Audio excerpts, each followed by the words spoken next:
We are the Lear and Blair Slog, and we help to reunite long-lost loved ones here in the Philippines. JR Albino asked our help to find his long-lost father, so we gave him a DNA kit. But sadly, JR's DNA results came back without a father match. Although there was a match, nobody saw coming. As my wife checked the results, there was a person called Tara coming back, and JR didn't know who this aunt was. New message. Tara has responded. She says she was adopted as an infant and brought from Manila to America.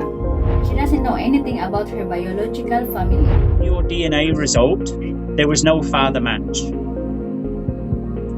Okay. There were some cousin matches, but apart from some cousin matches, a lady was coming up as an aunt or a half sister.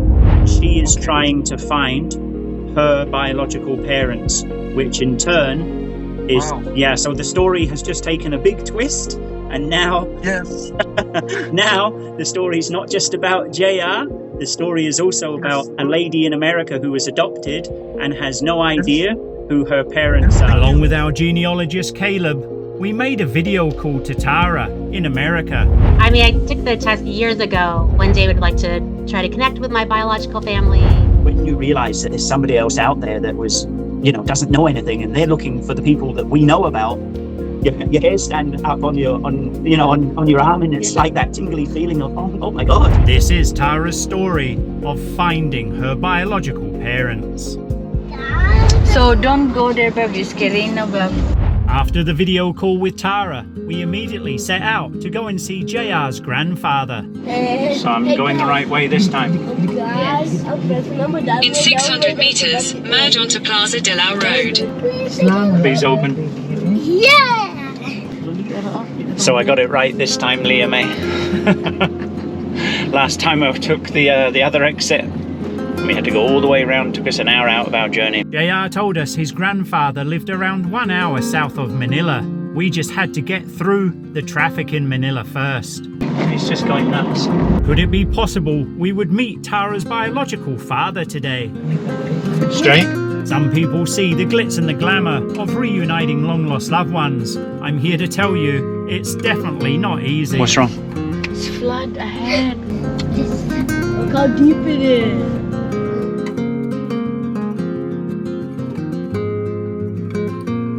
JR had told us his grandfather lived south of Manila, near Cavite. It was about another hour to go.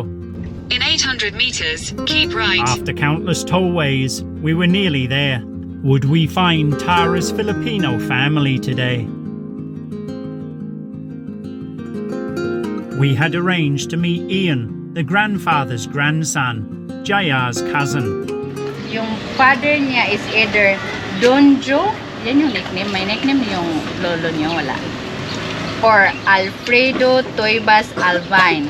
Yung Tobias, yun. Tobias. Oo, yan yung ano. Tobias. So, Tobias. Hindi kasi tumadinay kasi nag-match siya ni JR. So sa bloodline, ito kasi si JR nag-take ng DNA, no? Nag-take din siya ng DNA sa Amerika. Nag-match siya as full aunt. So meaning, yung grandfather ni JR at yung grandmother ni JR, yan yung tatay at nanay niya. Complicated kasi hindi Maria dito Jennifer Helena Aquino. Hindi ko alam kung sino si Aquino. Bakit Aquino? Sabi ni JR, may aunt ka sa US? Sabi niya, hindi, wala sa US. Pero sabi niya, oh, my grandfather mentioned it before na meron palang pina-adapt. So nag-message kami sa aunt sa Amerika. Ang sabi, doon namin alaman na adopted pala siya. Doon siya lumaki sa Amerika. Hindi siya marunong mag-Tagalog, English siya. Ang alam ko, parang pinadala ata yung picture kasi hindi nila kaya magpagawa kung ng mahanap picture. sana yun yung picture, no? Pahanap mo doon kay... Ando doon sa Cavite. Ang hindi ko lang alam kung nasa maayos na kondisyon pa siya. Kasi Oo, before nasa maayos ngayon yung bahay namin. Kasi kadalasan na medyo matagal na kasi. Saka bahay namin sira-sira kasi. They said they have a picture when the adopted aunt, they have a picture around like 3 years old or 4 years old with pajama. Tara. Yes. Yeah, they reckon is Tara. But then they're not sure if they can find and dig this picture because it's been a long time already. So what's Tara's birth name? Jennifer Helena Aquino. And the recon here is Maria Helena. Where's the Aquino coming from? That's what we're gonna find out. It So doesn't mean Lolo anything. so probably Lolo can give us more information Yeah. about the name because I think there's problem with the names. They make it complicated. This was an extremely confusing case. On Tara's adopted paperwork, it had Alfredo Tobias Albine as the name of the father. Was this just a typo, as we were going to go see a man with the last name of Albino? And also the name of the mother on Tara's paperwork did not match anyone that Ian or his sister knew of. Hello po. Magandang hapon. And as I entered, I noticed the elderly gentleman lying on the bed. Oo. Sabi ko maganda ka, ano? Sa palag ba lang, nalaman ko lang eh. Ako si Blair. Australiano ako. Actually, ano, Oo. kamusta ka? Kumusta ka? Okay lang. Tay, tabi tayo ha. Oo, sige lang. May tanong lang ako konti. Oh. Ilang taon na po kayo? 83. Oh, 83. 83. Ilan po yung anak mo, Tay? Ba, kung tutusin yung anak ko, Oo, lahat. lahat, mga anim. 6. Yung isa namatay. Oo. Namatay, tatlo. Dalawang. So, ang isa namatay, Bali, dalawa na namatay sa akin. dalawa. Mayroon babae po sila or lalaki? Yung namatay kong babae. Saka yung may asawang namatay lalaki. Oh, okay. So, bali, mayroon pang 4 na natira. Saan man yun ang 4? Apat? Oo. Ay, hindi ko malaman kung sa mga lapahaw yung galing yan pupunta. Yung isa, manicure sa Boulevard. Yung isa So, buhay pa yung 4. buhay pa. Sino po yung mga pangalan nila? Naalala mo? Si Emma. Yung sa Europe. Yun. Tapos, Herminia. Herminia. Oo. Tapos, Yung sa Catherine. Catherine. Tapos yung isa, Si, Madami anak, hindi ko malaman kung sino mga pangalan niya eh. Leah May asked Tatay if he had put a child in for adoption. Tay, tanong ko lang, meron po ba kayong anak na pina-adapt dati? Meron. Ang naka-ampun sa anak ko dati, yung mga Hernandez. Hernandez? Sa Sarzon. Mrs. Hernandez. Yun ako muna. Kasi ang anak ko no, payat na payat, may sakit. Ginawa nila kilampun lang tapos pinasok sa ospital. A breakthrough. But who were the people's names on the adoption papers? Kilala mo to si Virginia Aquino? Virginia. Oo, Aquino. Virginia Aquino. Oo. Hindi ko kilala yan. Hindi mo Hindi ko babae yan ha. Hindi. Hindi. Tinatanong lang kita. Baka kilala mo. Aquino? Oo. Hindi ko kilala yan. Ba't ano ba yan? Tapos kilala mo si Jennifer Helena Aquino? Kilala mo, may kilala kang Helena? Yun nga, si Elena yung bata, Elena pangalan niya. Yung lumaki-laki na, iniban nila pangalan. Kasi noon may sakit ako. Wala akong hanap buhay. Yung asawa ko naman naglayas kasama si Elena. Tapos tumira sila sa Harson. Doon, may kapatid siya sa akin na nangungupahan. Doon sila pumunta, katabi ni Hernandez. Bahay katapat lang. Hernandez. Nakita yung bata, umiiyak ako lang nagbabantay. Kasi may sakit eh. Pinaampon, pinasok sa ospital. Ginamot. Gumaling naman. Yung paglalaki, hindi ko na nakita. So, masakitin yung bata na to. Maraming sakit eh. Sa bato, sa baga. So, noong paglabas pa lang, noong baby pa lang.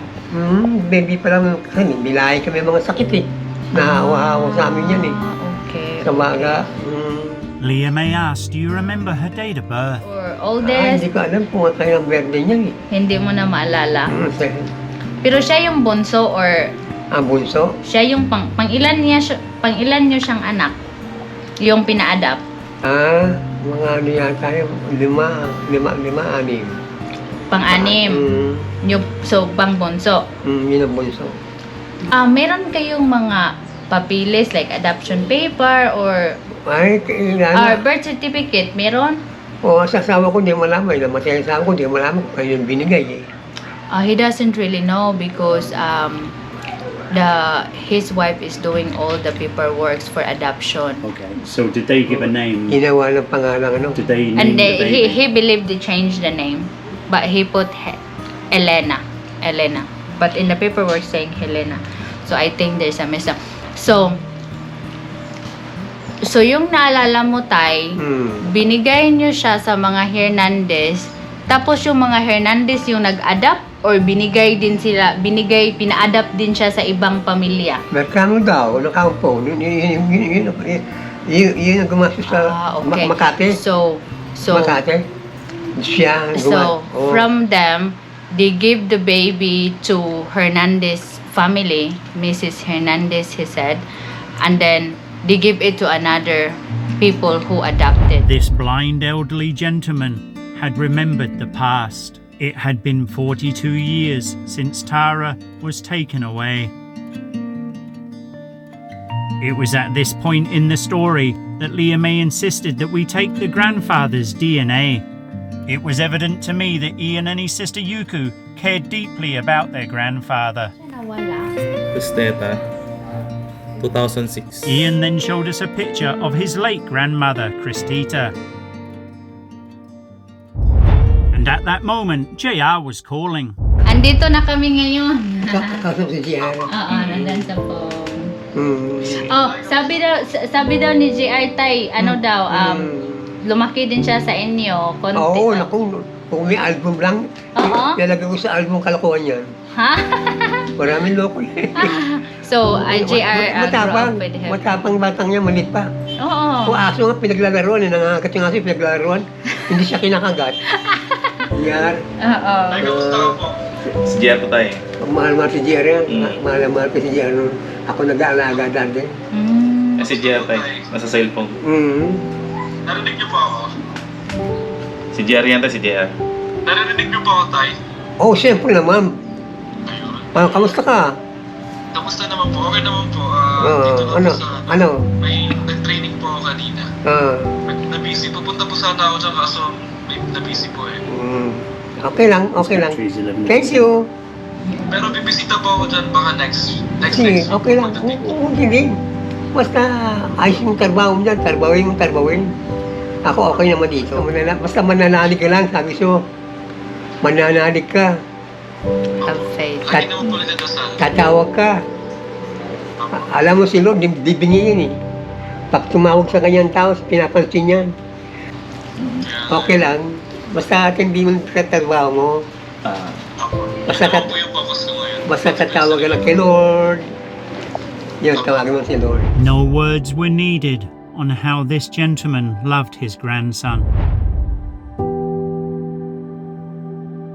JR's cousin Ian had told us that his mother Catherine might have more information about Tara, as she was the eldest of the sisters.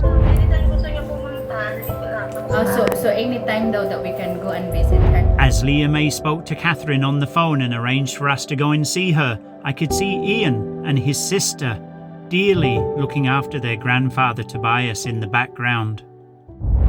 So we headed to Catherine's house straight away. No one could have foreseen the nightmare journey that was about to unfold. We're going to the aunt of JR, the eldest of the sisters, and she believes that she has something to share about the adoption.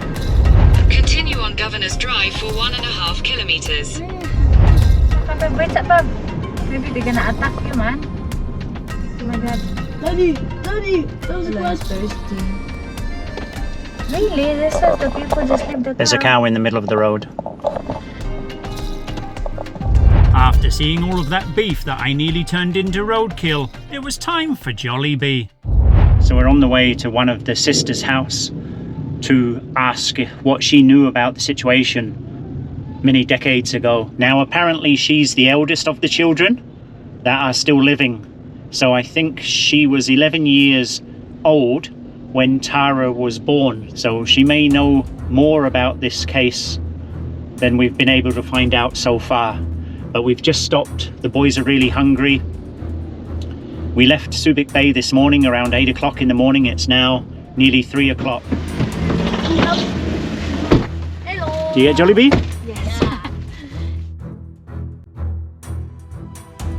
Take the next right toward North De La Cruz Avenue, then turn right onto North De La Cruz Avenue. I don't think I'm even gonna get the car pass through here, man. And then I think this way.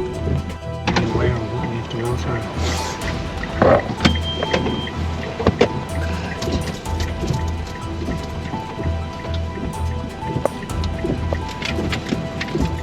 I'm not hitting his tricycle, am I? No.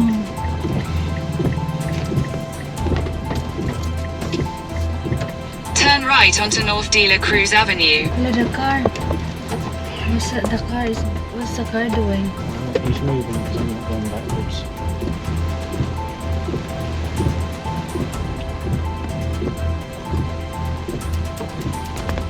These roads were definitely not made for cars, that's for sure. God. It's raining, If anybody thinks this job's easy, try coming with us.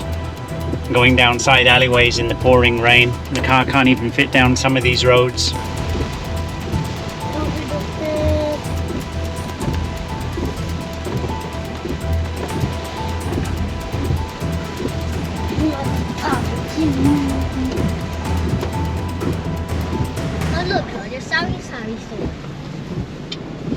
barbecue along the road.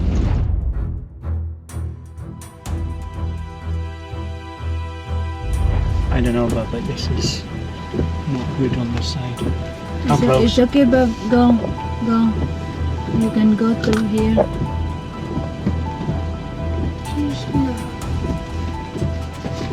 I think right here, right? I think it's straight ahead, to be honest. Huh? No, you need to this way. Finally! That's scary, right? Is that him? No? Yeah, no. Yeah, I think it's the same. Your destination is on the right. No, it's not.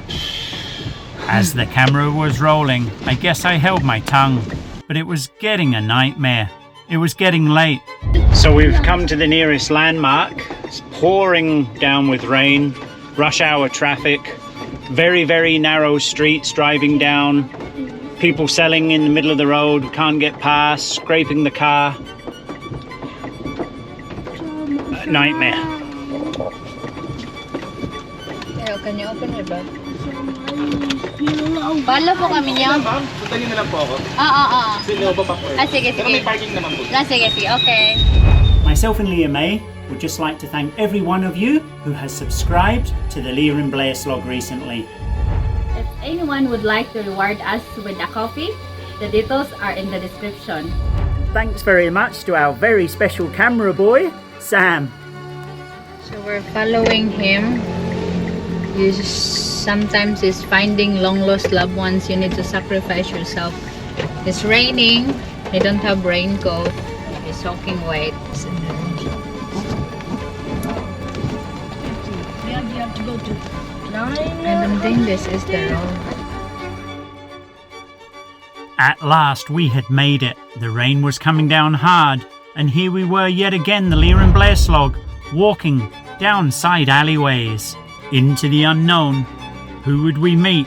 What would we find? I just hoped we would finally solve this puzzle for Tara.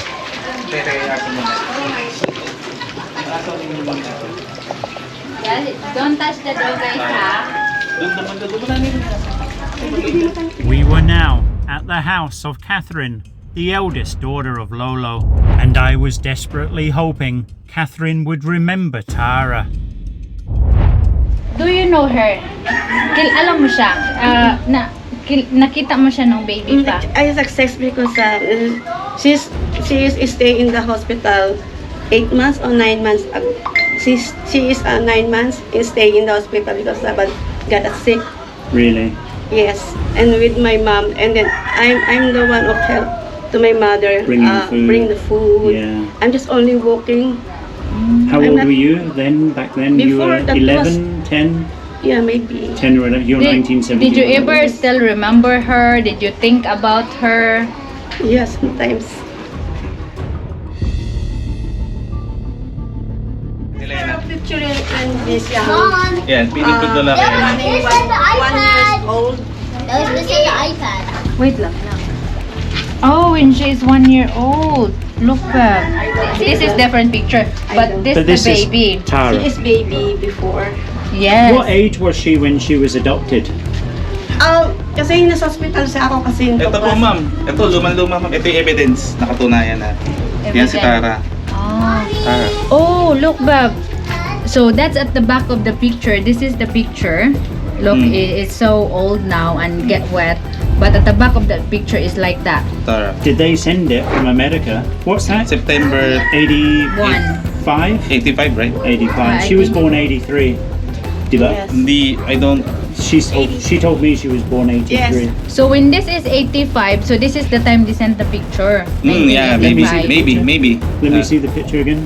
Maybe this time is 2 years old. Yeah. Oh, so this is 2 to the 3. picture. Look, this Yeah. is the one, the same, but this is bigger.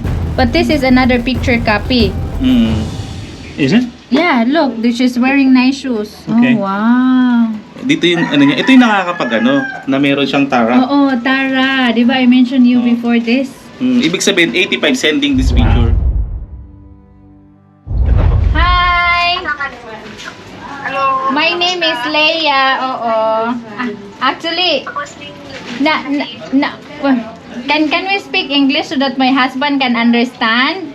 Okay, it's okay. No problem. Oo. Hello, ma'am. Hello. My name is Blair. Oh, my name is Emma. I would say Emma. Where are you, Emma? Video I'm in Belgium now. In Belgium? Yes. Oh, wow. Do you know what's going on? Yes, about my younger sister. Yeah. Tara. Yeah. So, My Tara. But I have now a picture of her when she was 1 year old, I think so, because I found her picture now, and there's a picture with her with Tara in the back side of the picture. so you knew her name as Tara. Yes, her nickname is Tara, but her real name is Maria Helena Albino, because we are all Maria and mid age. You're all named Maria. Yes. But they only sent only one time picture to my mother before, and I still keep until now. But you cannot recognize her face because it's old picture from her. But I have this one. I only have this. Yeah, so that's the copy of the bigger picture here. Hala, nawala yung signal ata. Just then, because of the typhoon happening outside, the signal kept dropping out. But now we could confirm we had found Tara's sisters. Ah, so you saw her when Come she's this way, still a guys. baby. Yes. I'm. And so look, this is already like a long time, and you know, in the Philippines, rain, shine, typhoon, and this is what happened. Yes, I always. My mom keep this picture. Oh wow. I remembrance. So touched. Until my mom lost, I keep this because this sucks. This is yung patunay. This is evidence. the evidence that they have her. Na someday I look her again. Even I'm kasi na stroke na ako. So, how was she adopted? Like, So, did you remember the adoption process? Naalala mo paano yung adoption process nila? Kasi may mom ko lang kasi ang alam ko lang na wala na kapatid ko, kesa daw, sabi ng nanay ko, kesa daw mawala siya. Pina-adopt na lang. So rather than lose Tara to sickness, they put her up for adoption. So your mother decided to put her into adoption because she's a sick baby, and your mother worried that she's not gonna survive because of the financial problem. So even if it's difficult in your mother's side to give her into adoption, May mga kapatid kasi ako namatay na. So, okay. So they have also siblings that passed away when they're a baby. nauna kay Elena. Yes, more older than her. So they are worried and scared that that might happen to her. So they put her into adoption with the people that can support her medication and needs. Gusto mo makita yung mukha niya? Long time ago that I forget her face eh. She looks like you. I look down for you in the middle of my pain. I reach down farther. So this is her adoption paperwork. Her birth name is, yung nakalagay sa adoption, is Jennifer Jimena Aquino. Opo, iniba po kasi bininyagan po yan siya. Ah, so they changed this because My they... mother told me, change name of baptized before or give a new name. A new name for Baptize siya. who? Yeah, Tara. So they know already Tara because it's in the picture, it's named Tara. Right. But this is her name and then they change it. Dito kami nagparang na-confused eh. Kasi Aquino. So, It hindi sounds ko like alam. Albino, Aquino. Oo. But was there another middle family that took Tara So, first? kasi ang nakalagay sa birth adoption paper niya is, yung mother niya is Virginia S. Aquino. May kakilala kayong Virginia? Wala po ma'am. Siguro doon po yan sa mga place nang nag-adopt po. Kasi yung hospital po, tsaka yung dito yung bahay na nag-adopt. Near lang. Pero walang name sa nag-adapt. Sino yung nag-adapt? Hindi ko po alam. Basta, ang alam ko lang kasi na napa-adapt na daw po kasi kaysa daw mawala, pina-adapt niya. Si butot balat na po talaga siya. Oh, she was really skinny. The eyes are very big. Then only skin and bone na lang. Tara. Yeah, she's really skinny, skin and bone. Shh. Jacob. It was 1980s. Nilalakad ko lang yung para makataga ako ng pagkain sa kanila. She met her when she's a baby because she's the one bringing the food to the hospital when she was confined, when Tara confined in the hospital. Bago ako pumasok nun, naghahatid nila ako ng pagkain. Tapos pagdating ko, naghahatid din ulit ako. Kasi malilit pa yung mga sister ko, yung mga younger sister. You're the eldest. I'm so excited to tell Tara what we got, the information. We didn't expect that you guys have some pictures. Look. Many typhoon na, many years. Many typhoons is still there. Yeah, I keep. Yeah. Kasi may mother, sabi niya, kahit anong mangyari, mawala man ako, itong picture lang, nakakapagpatunay na kung hanapin kayo, may ebidensya. Oh, so the mother said, please keep this picture, whatever happens, because if she is looking for you, you have an evidence to show her. Hello, Tara. I'm Elder, your sister. Kamusta ka na dyan?